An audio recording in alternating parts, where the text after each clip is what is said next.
हाँ बेटा, इस बैच में हम लोग पढ़ रहे हैं बेटा पोएट्री। आज तो यार सैटरडे है, लिखाना चाहिए था लेकिन लिखा नहीं पा रहे हैं बेटा। कारण आपको बता दें, अभी लड़के बहुत कम जुड़े हैं बेटा, तो जिनका छूट जाएगा वो तुमको कर आएंगे ना, इसलिए गाली न देना। थोड़ा और लड़के आ जाते हैं तो लिखने में ज़्यादा मौज आएगी बेटा, ठीक है? उनका भी न छूटे। पूरा पाठ हो गया बेटा, लेकिन पाठक स्टाइल कुछ अलग है। पूरा पाठ पढ़ाने के बाद एक दिन हम पूरे पाठ को फिर बोलते हैं। वही आज काम है, आज वही करना बेटा, ठीक है? तो केवल आप सुने, मौज आएगी बेटा, मौज आई भी और भी आएगी। अभी आगे जितने भी पाठ हैं हम जब आपको पढ़ाएंगे तो बहुत सारे लड़के कमेंट्री भेज रहे हैं बेटा कि बहुत अच्छा है, बहुत बढ़िया है। अब कमेंट्री अब नहीं पढ़ते हैं, तुम लोग ज़्यादा पढ़ लो, हम ज़्यादा यानी कि देख लेते हैं कि लड़का क्या कर रहा है, ठीक है? अगर हम पूरा पाठ अपनी स्टाइल से फिर ना बताएं तो यह बेईमानी होगी बेटा, हैं? इसलिए एक बार फिर उसको सुनो। अभी हमने देखा कि बहुत सारे लड़के जैसे पाठक यहाँ बोल रहे हैं बेटा, उसी प्रकार से वह रिवर्स बोलते हैं और हमारे पास भेजते हैं। बताइए अध्यापक को कितनी खुशी होती होगी कि हमारे शिष्य जो है खुद पाठक स्टाइल बोल ले रहे हैं।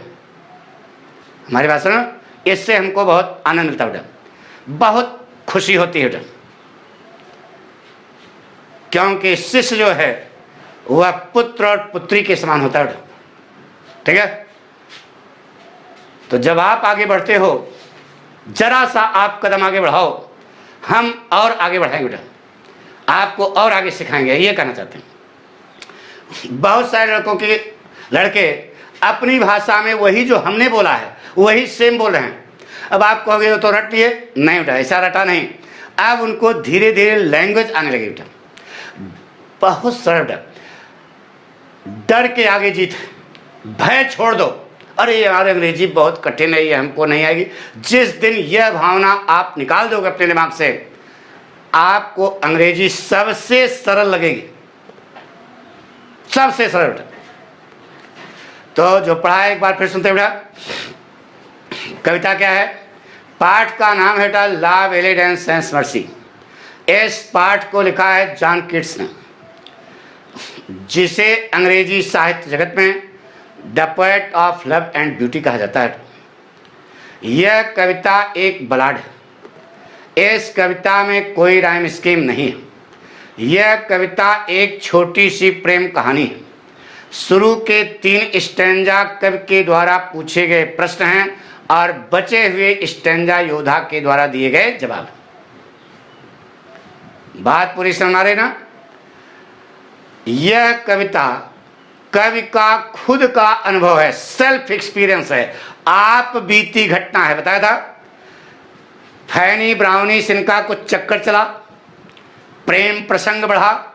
जब वह प्रेम प्रसंग अपनी पराकाष्ठा पर पहुंचा, समझ आ गया होगा, तो प्रेमिका ने प्रेमी को कंटाप मार दिया, यानी कि इनका साथ छोड़ दिया। कंटाप मारने का मतलब साथ छोड़ दिया। तो ये बहुत दुखी हुए। उसी को आधार बनाकर इन्होंने यह कविता लिखी है। कवि ही योद्धा है, कवि ही नाइट है। भाई बात सुनो, तो शुरू करते हैं बेटा। जाड़े का महीना है, सुबह का समय है। कवि जॉन कीट्स अपनी मॉर्निंग वॉक पर है। संयोग से टहलते टहलते वह एक घने जंगल में पहुंच जाता है। वहां उसकी मुलाकात शस्त्रों से सुसज्जित एक योद्धा से होती है। उस योद्धा के चेहरे पर न तो कोई चार्म है न कोई आकर्षण। तो उस रोचक विहीन चेहरे वाले योद्धा को देखकर कवि उससे प्रश्न करता है कि हे योद्धा महोदय, भला तुम्हें कौन सा कष्ट हो सकता है? काहे अपना पीला चेहरा लिए हुए जाड़े के महीने में सुबह के समय यहाँ जंगल में कबड्डी खेल रहे? चूंकि प्रेमिका ने कंटाप मार दिया, यानी साथ छोड़ दिया है, इसलिए बहुत दुखी हैं। तो कवि को योद्धा की जुबानी कोई उत्तर नहीं मिलता। इसलिए कवि फिर एक प्रश्न का बाण चलाता है और पूछता है कि कहीं ऐसा तो नहीं कि तुम जाड़े के महीने में सुबह के समय यहाँ जंगल में प्रकृति की सुंदरता को देखने के लिए आए हो? कवि ही अपने प्रश्न का उत्तर देता है, कहता है कि यह असंभव है। क्यों? क्योंकि जाड़े का महीना होने के कारण झील के किनारे पर की झाड़ी सूख चुकी है, उसमें कोई चार्म और आकर्षण नहीं है। इसका मतलब तुम यहाँ जंगल में प्रकृति की सुंदरता को देखने के लिए नहीं आए हो। कवि फिर एक प्रश्न की गोली दागता है और पूछता है कि कहीं ऐसा तो नहीं कि तुम जाड़े के महीने में सुबह के समय यहाँ पक्षियों के मधुर गीत को सुनने के लिए आए हो?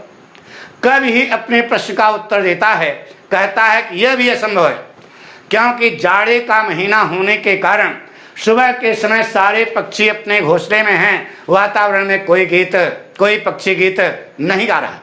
इसका मतलब तुम यहाँ न तो प्रकृति की सुंदरता को देखने के लिए आए हो, न ही पक्षियों के मधुर गीत को सुनने के लिए आए हो। तो बताइए तुम्हारे दुख का कारण क्या है? काहे अपना पीला चेहरा लिए हुए इस जाड़े के महीने में सुबह के समय इस घने जंगल में इधर उधर भटक रहे हो? पक्का विद्यागौड़ा आएगा उसी विद्यार्थी को जिसने पीछे हमारी भाषा सुन लिया है। अगर वह पीछे वाला आप एपिसोड नहीं पढ़े हो तो यह सब बेईमानी है। तो शुरू करते हैं बेटा, ध्यान सुनो। द पोएम लव एलिडेंस सेंस मर्सी has been composed by John Keats, who is famous as a poet of love and beauty in the world of English literature. This poem is a ballad. The rhyme scheme of the poem is irregular. This poem is a short love story. The opening 3 stanzas of this poem are the questions asked by the poet, and the rest stanzas are the answers given by the knight. This poem is the self-experience of the poet John Keats. By using the power of his magic pen, the poet John Keats has tried his best to teach a useful lesson to the modern students here, that they should try their best to protect themselves from the circle of the false love. The poem is that it is the month of winter. The poet John Keats is on his morning walk. By chance he arrives in a dense forest. In the forest he meets a knight at arms. There is neither charm nor attraction at all on the face of the knight. His face has lost its color. So seeing the knight, seeing the knight with charmless face wandering here and there aimlessly in the dense forest at the time of morning in the month of winter, the poet John Keats throws an arrow of question and asks him what the cause of his sadness is, what the reason of his sadness is, why he is wandering here and there aimlessly in the dense forest at the time of morning in the month of winter. But the matter of sadness is that the poet gets no reply from the tongue of the knight. So the poet again throws an arrow of question and asks him whether he has come to the dense forest to see the beautiful surroundings of nature at the time of morning in the month of winter. The poet himself replies his question that it is impossible, because it being the month of winter, all the bushes lying on the shore of the lake are dried up. There is neither charm nor attraction at all in the bushes lying on the shore of the lake. It means he has come to the dense forest not to see the beautiful surroundings of nature at the time of morning in the month of winter. The poet again throws a bullet of question and asks him whether he has come to the dense forest to hear the sweet and melodious songs of the birds at the time of morning in the month of winter. The poet himself replied his question that it is also impossible, because it being the month of winter, all the birds, it being the month of winter, all the birds are in their nest at the time of morning, and no bird is singing in the atmosphere. It means he has come to the dense forest neither to see the beautiful surroundings of nature, nor to hear the sweet and melodious songs of the birds at the time of morning in the month of winter. तो the poet desires to know, the poet wants to know what the cause of his sadness is, what the reason of his sadness is, why he is wandering here and there aimlessly in the dense forest at the time of morning in the month of winter. पहला stanza समझ आ गया। योद्धा को संबोधित करते हुए कवि कहता है कि हे योद्धा महोदय, बताइए तुम्हारे दुख का कारण क्या है। तुम जाड़े के महीने में सुबह के समय यहाँ जंगल में इधर उधर, घने जंगल में इधर उधर सुबह के समय अपना पीला चेहरा लिए हुए भटक रहे हो, तुम्हारे दुख का कारण क्या है। योद्धा को संबोधित करते हुए कवि कहता है कि हे योद्धा महोदय, तुम तो बहुत ज़्यादा थके हुए दिखाई दे रहे हो, तुम्हारे चेहरे पर दुख की धारा दौड़ रही है, तुम बहुत दुखी दिखाई दे रहे हो, तुम साक्षात दुख की प्रतिमूर्ति बन चुके हो। बताइए तुम्हारे दुख का कारण क्या है। दुख इस बात का है कि कवि को योद्धा की जुबानी कोई उत्तर नहीं मिलता, इसलिए फिर कवि एक प्रश्न का तीर चलाता है और पूछता है, कहीं ऐसा तो नहीं कि तुम भूखे हो। भूखे होने के कारण सुबह के समय अपना तीर तलवार, धनुष तलवार लेकर के यहाँ जंगल में जंगली जानवरों का शिकार करने के लिए हो। तो कवि ही अपने प्रश्न का उत्तर देता है, कहता है कि यह भी असंभव है, क्योंकि रबी की फसल अभी अभी पूरी हुई है, यहाँ तक कि पशु पक्षी गिलहरी तक का भी गोदाम अनाज से भरा है। चूंकि तुम एक इंसान हो तो तुम्हारे घर में अनाज होना चाहिए, यानी तुम भूखे नहीं हो, तुम यहाँ जंगल में जंगली जानवरों का शिकार करने के लिए नहीं आए हो। बताइए आपके दुख का कारण क्या है। काहे के मुंह लटकाए हो यार, काहे के मुंह जूता जैसे बनाए हो हैं? अरे तुमको यार चौकस रहना चाहिए, शस्त्रों से सुसज्जित योद्धा हो। तो शुरू करें बेटा, हाँ यही बोलेंगे। तो seeing the night with charmless face wandering here and there aimlessly in the dense forest at the time of morning in the month of winter, the poet John Keats throws an arrow of question and asks him what the cause of his sadness is, what the reason of his sadness is, why he is wandering here and there aimlessly in the dense forest at the time of morning in the month of winter. Addressing the night, the poet says that he is looking totally tired, exhausted and hazard. The current of sorrow, sadness is running at his face. He has become the form of sorrow, sadness and grief. He has become the embodiment of sadness. So the poet desires to know, the poet wants to know what the cause of his sadness is, what the reason of his sadness is, why he is wandering here and there aimlessly in the dense forest at the time of morning in the month of winter. But the matter of sadness is that the poet gets no reply from the tongue of the night. So the poet again throws an arrow of question and asks him whether he is hungry. On account of being hungry, he has come to the dense forest to hunt the wild animals at the time of morning in the month of winter.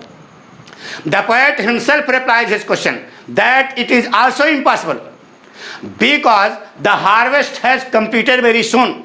Even the granary of a squirrel is full of grains. Since he is a human, the grain should also be in his granary. It means he is not hungry. He has come to the dense forest not to hunt the wild animals at the time of morning in the month of winter.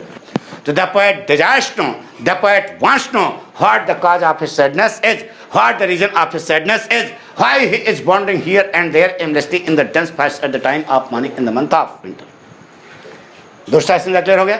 तीसरा, योद्धा को संबोधित करते हुए कब कहता है कि हे योद्धा महोदय, तुम्हारा चेहरा, ये चेहरा लिली के फूल की तरह सफेद हो गया है, तुम्हारे चेहरे पर कोई चार्म और आकर्षण नहीं है, तुम्हारे चेहरे ने अपनी रंगत खो दी।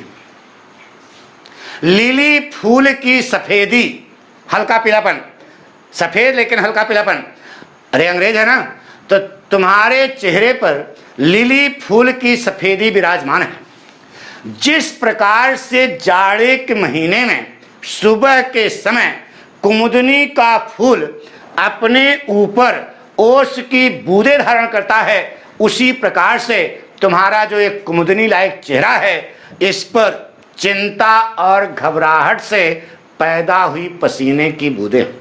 जाड़े का महीना है, सुबह का समय है, पसीना होना चाहिए, क्या फ्रेश चेहरा होना चाहिए।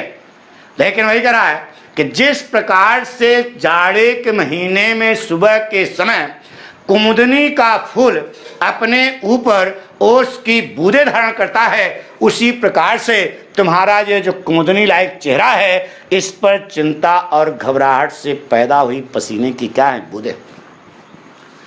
तो बताइए तुम्हारे दुख का कारण क्या है। योद्धा को संबोधित करते हुए कब कहता है कि हे योद्धा महोदय, तुम तो शस्त्रों से सुसज्जित योद्धा हो यार, तुम्हारा चेहरा तो गुलाब के फूल की तरह खिला होना चाहिए। जवान लोग को बढ़िया खिलाए जाते हैं ना, लेकिन तुम्हारा चेहरा एक मुरझाए हुए गुलाब की तरह हो गया है। और दुख इस बात का है कि उसका मुरझाना अभी बहुत तेजी से जारी। तो कब जानना चाहता है कि हे योद्धा महोदय, तुम्हारे दुख का कारण क्या है, काहे पीला चेहरा लिए हुए जाड़े के महीने में सुबह के समय इधर उधर कबड्डी खेल रहे हो। ये बोले शुरू करें, इंपॉर्टेंट है बेटा। इंपॉर्टेंट क्या तुम्हारे कोर्स में नहीं है, लेकिन इंपॉर्टेंट था किस जमाने में ये स्टेंजा। ध्यान सुनो बेटा। Addressing the knight with charmless face, लगे देखो बेटा, अब तो रट गया होगा यार। Addressing the night with charmless face, wandering here and there aimlessly in the dense forest at the time of morning in the month of winter. The poet John Keats says that his face is like a lily flower. There is neither charm nor attraction at all on his face. His face has lost its color.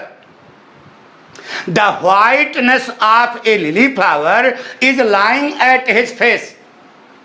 As a lily flower contains the drops of dew at the time of morning in the month of winter, in the same way, his lily-like face contains the drops of sweat created by confusion and worries at the time of morning in the month of winter.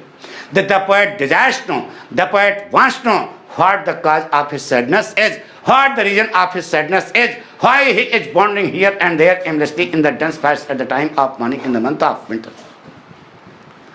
Addressing the night, the poet John Keats says, he is night at arms, so his face should be like a smelling rose, but it is like a fading rose. The matter of sadness is that its fading is continued very fast. So the poet desires to know, the poet wants to know what the cause of his sadness is, what the reason of his sadness is, why he is wandering here and there aimlessly in the dense forest at the time of morning in the month of winter. जब कवि महोदय ज्यादा कुरे दे, अरे कवि योद्धा है, खुले जवाब देंगे, लेकिन योद्धा के माध्यम से डायरेक्ट अपनी बात कहेंगे तो समाज इनको थू थू करेगा, बेइज्जती भी होगी। तो क्या करेंगे, जब ज्यादा कुरे दे तो योद्धा ने कहा कि कवि महोदय, आप हमारे दुख का कारण जानना चाहते हो, तो सुनो। अपने उत्तर में योद्धा कहता है कि हे कवि महोदय, मैंने घास के मैदान में खड़ी हुई एक सुंदर कन्या को देखा। वह सुंदरता से परिपूर्ण थी, वह सुंदरता का रूप थी, वह सुंदरता की देवी थी। ऐसा प्रतीत होता था मानो कि सुंदरता घास के मैदान में खुद खड़ी हुई। वह एक परी के बच्ची की तरह दिखाई देती थी। वह दुबली पतली और आकर्षक व्यक्तित्व की महिला थी, लड़की थी। वह लंबे लंबे बालों और मस्त मस्त निगाहों की मल्लिका थी। घास के मैदान में खड़ी हुई उस सुंदर कन्या को देखकर योद्धा उसकी ओर क्या हो गया, आकर्षित हो गया। ध्यान सुनो बेटा, लैंग्वेज देखो। On hearing the question from the tongue of the poet, the knight gives his reply. In his reply, the knight says that he saw a beautiful girl standing in the grassland. She was full of beauty. She was the form of beauty. She was the goddess of beauty.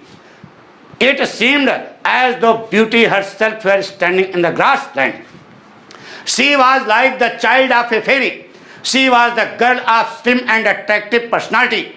And she was the mistress of long, long hair and wild, wild eyes. So seeing the beautiful girl standing in the grassland, the knight was attracted towards her. आप वो आकर्षित हो जाओगे।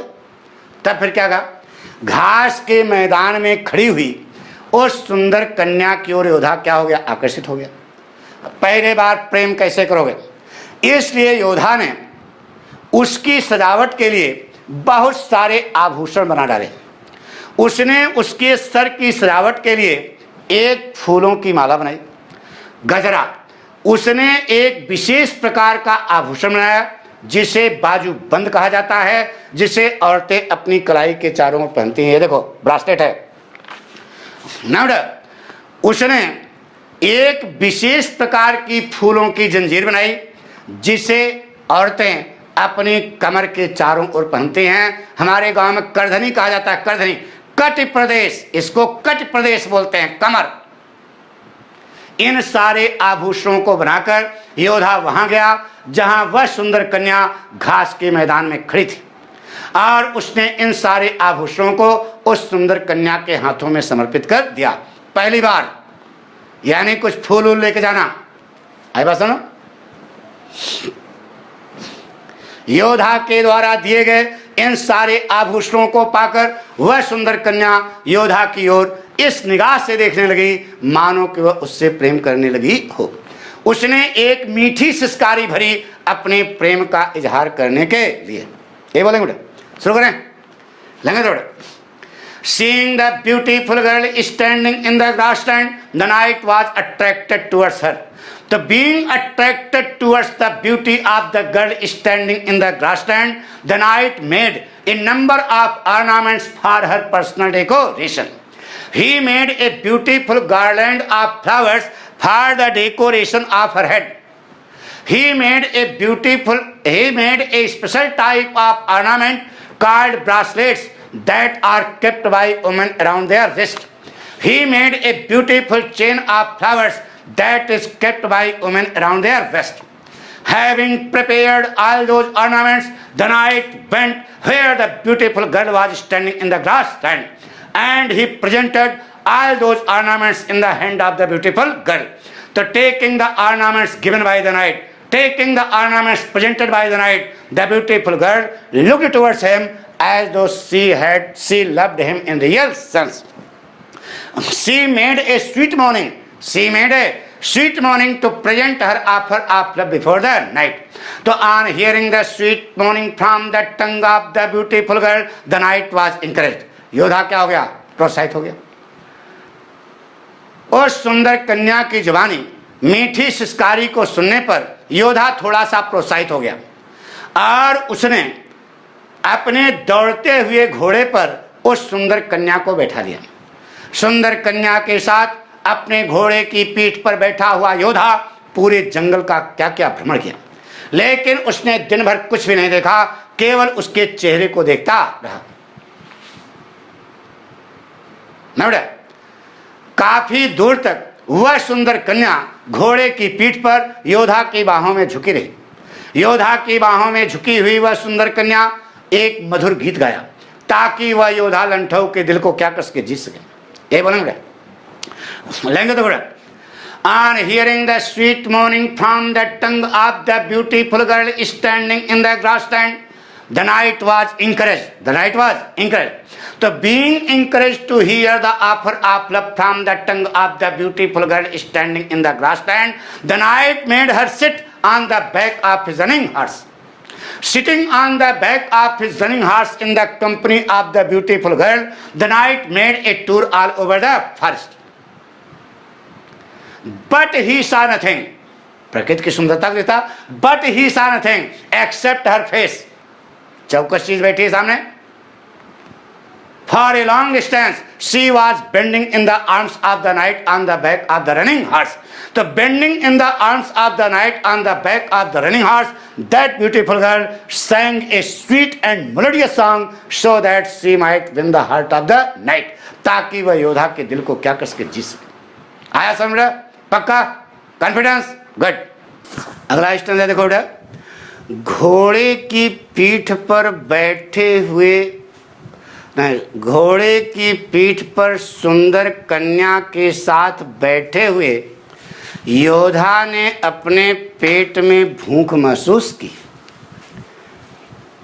चूंकि वह जंगल के बारे में कुछ जानता नहीं था, इसलिए उसने अपने भूख के प्रस्ताव को उस सुंदर कन्या के सामने प्रस्तुत किया जो जंगल की रानी थी। योधा की जुबानी भूख के प्रस्ताव को सुनने पर उस सुंदर कन्या ने स्वादिष्ट कंदमूल, जंगली मधु और मन्नाड्यू माने सोम रस की व्यवस्था की।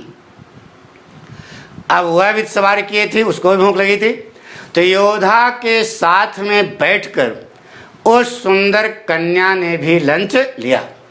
लंच लेने के बाद उस सुंदर कन्या ने योधा को विश्वास दिलाते हुए कहा कि वह सही मायने में उससे प्रेम करती है।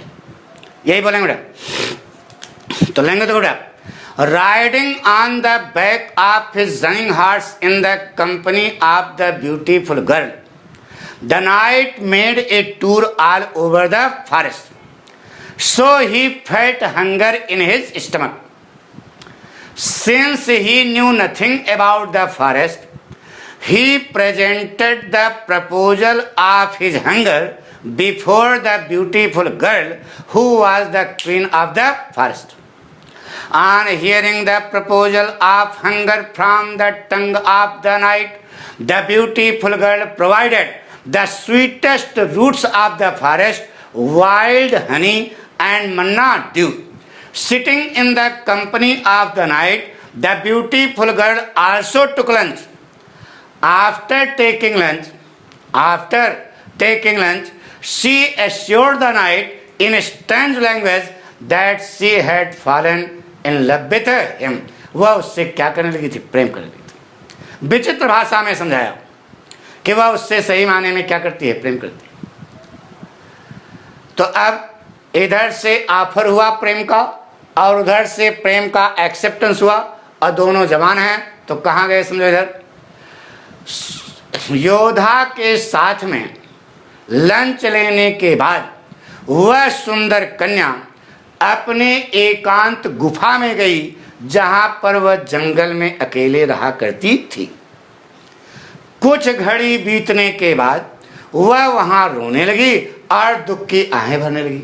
तो काहे क रोई और काहे क दुख आहें भरी, यह नानक बहुआ अब नहीं हो, समझ रहे हो, ठीक है? तो उसके विलाप और आह को सुनकर योधा स्तंभित रह गया। उसके पास उस सुंदर कन्या को सांत्वना देने के लिए कोई रास्ता नहीं था। इसलिए योधा ने उस सुंदर कन्या की मस्त मस्त निगाहों का 4 बार मधुर चुम्बन लिया ताकि वह अपने हृदय में राहत और सांत्वना महसूस कर सके। ना बेटा, ये बोलेंगे हमने आपको दर्जा। After taking lunch in the company of the night, after taking lunch in the company of the night, the beautiful girl went to her mysterious cave where she used to live alone in the forest. फिर से, after taking lunch in the company of the night, the beautiful girl went to her mysterious cave where she used to live alone in the forest. After passing some hours, कुछ घड़ी बीतने के बाद, she began to weep and shed the sigh of sadness. On hearing her weeping and sigh of sadness, the knight was stunned and surprised. There was no way before him to console and comfort her. So the knight kissed her wild eyes 4 times so that she might feel comfort and consolation in her heart, ताकि वह अपने हृदय में राहत और सांत्वना महसूस कर सके। तो योधा के 4 मधुर चुंबन को अपनी मस्त मस्त निगाहों पर प्राप्त करने के बाद उस सुंदर कन्या ने अपने हृदय में राहत और सांत्वना महसूस किया।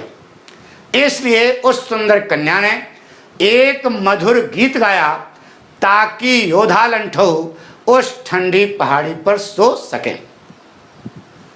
सुंदर कन्या की जुबानी लोरी को सुनकर, मधुर गीत को सुनकर योधा लंठौ वहीं पर क्या हो गए, सो गए। और उन्होंने अपनी निद्रा में एक सपना देखा। उस स्वप्न का दृश्य बहुत ही भयावह था। कवि को संबोधित करते हुए योधा कहता है कि हे कवि महोदय, यह मेरी जिंदगी का अंतिम सपना था जिसको कि मैंने इस ठंडी पहाड़ी पर देखा था, क्योंकि तब से मैं सो ही नहीं पाया हूं। और अपना पीला चेहरा लिए हुए जाड़े के महीने में सुबह के समय इस घने जंगल में इधर उधर कबड्डी खेल रहा। यही मेरे दुख का क्या है कारण। बताओ बेटा, सिस्टम सवार है नहीं? ध्यान सुना, एक चीज बताऊं बेटा, यह हम आपको कोर्स में नहीं है, लेकिन आपको इसलिए बोल रहे हैं कि एनडीए वगैरह बिल्कुल जब पढ़ाएं तो बिल्कुल अनुभूत करो यार कि है क्या चीज, क्या कहानी है। लव स्टोरी है तो उसमें है बिल्कुल आपकी निगाह के सामने पूरा पिक्चर जैसा चलना चाहिए, तब समझो कि आपने पाठक से पढ़ा। तो वहां पर जब आप एनडीए में सेलेक्ट हो जाओगे रिटर्न में, तो एसएसबी होगी, तो वहां आपको अंग्रेजी बोलना पड़ेगा। तो जब आप यहाँ सीखे रहोगे तब तो बोल पाओगे। हमारे ज़माने में तो केवल पढ़ाया जाता था, जैसे हम आपको पढ़ा रहे हैं ऐसे पढ़ाया जाता था, लड़कों का सिलेक्शन होता था। वही पढ़ाई तो आज भी है, बस केवल आप लगन लगा करके सुनते रहो, बाकी सारी जिम्मेदारी हमारी है। लिखाना, पढ़ाना, जितना short question, explanation, central idea जितना भी है हम सब आपको देंगे बेटा। Don't worry, be happy. लेकिन पहले तो पाठक की भाषा समझो ना, तो भाषा समझने लगेगी तो अपने आप सब लिखाएंगे तो है ही, लेकिन आप अपने मन से लिखने लगो बेटा। ये पाठक स्टाइल। तो ध्यान सुनो बेटा, शुरू करें। तो having 4 sweet kisses of the night on her wild eyes, the beautiful girl felt comfort and consolation in her heart. So she sang a sweet and melodious song so that the night might sleep on the cool hillside. So on hearing the sweet and melodious song from the tongue of the beautiful girl, the night slept on the cool hillside. In his sleep, the night saw a dream. The vision of the dream was full of horror and terror. The vision of the dream was full of horror and terror. Addressing the poet, the night says that was the latest dream of his life on the cool hillside, because he could not sleep afterwards. And having his charmless face, he is wandering here and there aimlessly in the dense forest at the time of morning in the month of winter. This is the reason of his sadness. यही उसके दुख का कारण है। इतना समझ योधा को अब कवि ने अपने सपने में क्या देखा, यह हम आपको बताएं जरूर। नहीं, योधा ने अपने सपने में राजाओं को देखा, राजकुमारों को देखा और योद्धाओं को देखा। वे सभी पीले पड़े हुए थे। उनके चेहरे पर कोई चार्म और आकर्षण नहीं था। उनके चेहरे अपनी रंगत खो चुके थे। वे सभी मौत से भयभीत थे, इसलिए पीले पड़े हुए थे। पूछो अब क्यों? क्योंकि वे सभी एक्सपीरियंस होल्डर्स थे, अनुभवी थे। वे सभी उस सुंदर कन्या के झूठे प्रेम जाल के शिकंजे में पहले से ही फंस चुके थे। तो अनुभवी होने के कारण राजा, राजकुमार और योद्धा चिल्ला चिल्ला करके कह रहे थे कि हे योद्धा महोदय, इस सुंदर कन्या ने तुमसे प्रेम नहीं किया है, बल्कि तुमको धोखा दिया। स्वप्न के धुंधलेपन में अपने फेफरी पड़े हुए ओंठों को, अरे यार सूखे ओंठों को चौड़ा, फेफरी पड़ गई ना, फेफरी पड़ गई थी। स्वप्न के धुंधलेपन में अपने सूखे ओंठों को चौड़ाई से फैला फैला करके योद्धा, राजकुमार, राजा सभी चेतावनी दे रहे थे कि हे योद्धा महोदय, इस सुंदर हरामी पे सुंदर कन्या के झूठे प्रेम जाल के शिकंजे से अपने आप को बचाने की कोशिश करो, अन्यथा बच्चों तुम्हारी भी वही स्थिति होगी जो हम लोगों की हो गई है। इस भयावह चेतावनी को सुनकर योद्धा महोदय भड़बड़ा के क्या हो गए, जग गए। तो उस ठंडी पहाड़ी पर ये महोदय अपने आप को अकेले पाए, क्योंकि वह सुंदर कन्या इनका साथ क्या कर चुकी थी, छोड़ चुकी थी। उसका काम बना तो भाड़ में जाए, अपना काम बनता तो भाड़ में जाए जनता। उसका काम बना, वह चलती बनी, ये बन गए लंठ। सोचे थे कि हमसे प्रेम करती है, वह जो है दूसरे शिकार पर निकल गई। आ गया होगा सामने, ध्यान सुनो बेटा। लैंग्वेज देखो, सपने में क्या देखा। In his sleep the knight saw, language देखो, in the vision of his dream, दूसरी भाषा, in the vision of his dream the knight saw that there were a number of kings, princes and warriors, they all were of pale color. There was neither charm nor attraction at all on their faces.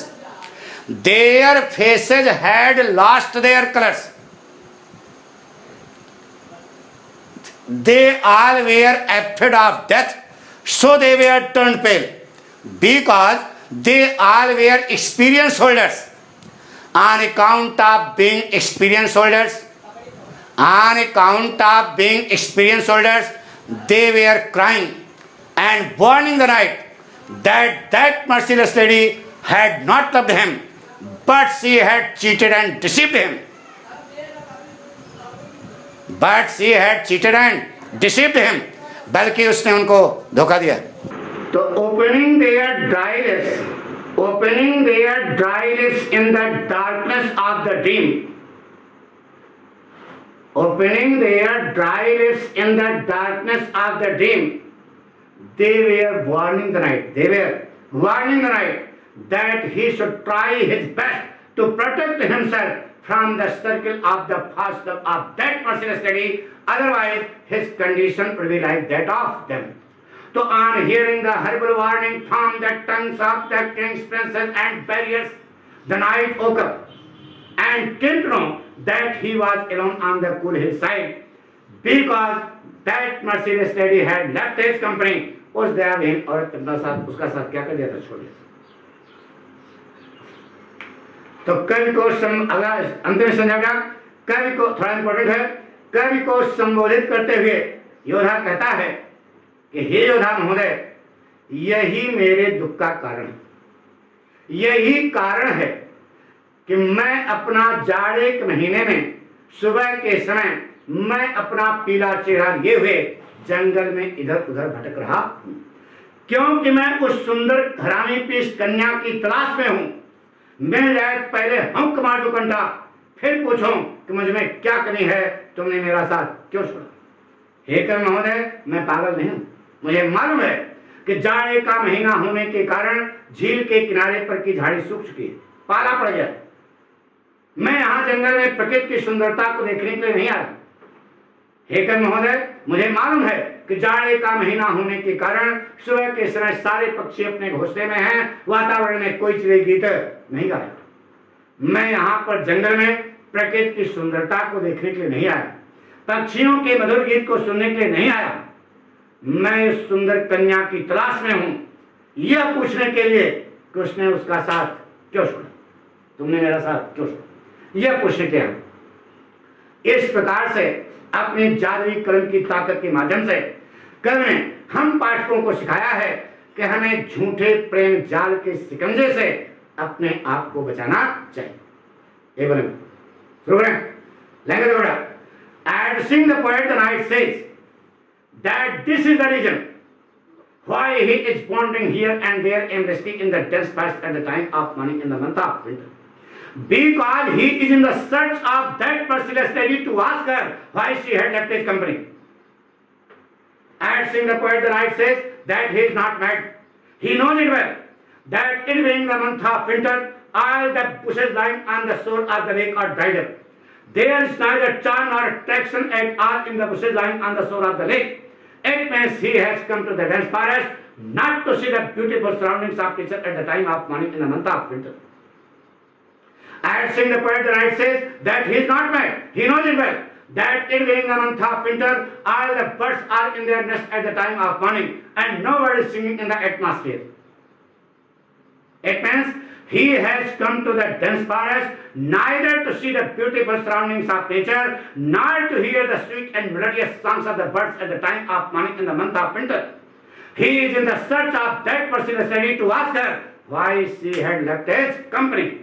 In this way, by using the power of his magic pen, the poet John Keats has tried his best to teach a useful lesson to the modern students here, that they should try their best to protect themselves from the circle of the false love. पाठ पूरा समझ आ गया बेटा? हाँ, तो आप इसे लाइक करें और जितना ज़्यादा से ज़्यादा अपने दोस्तों को बताएं कि पाठक पढ़ा रहे हैं, समझ में आ रहा है, तब कहना बेटा आप उसको पढ़िए, उसका लाभ लीजिए। ठीक है, विश्वास दिलाते हैं, जिंदगी जो है बन जाएगी। पक्का कॉन्फिडेंस। अरे स्कूल में पढ़ाया गया होगा, नहीं 12 में नहीं पढ़ाया गया, कक्षा 11 में कुछ पढ़ाया गया होगा, बताइए, समझ में आ रहा है ना? कंपेरिजन कराओ। तो ये जो है आप पूरा तैयार करें। अब हम कल से आपको अगला पाठ पढ़ाएंगे, एक पाठ पर टिफिन पढ़ा देंगे, फिर प्रोज पढ़ाना शुरू करेंगे, एक पाठ और होगा। Thank you.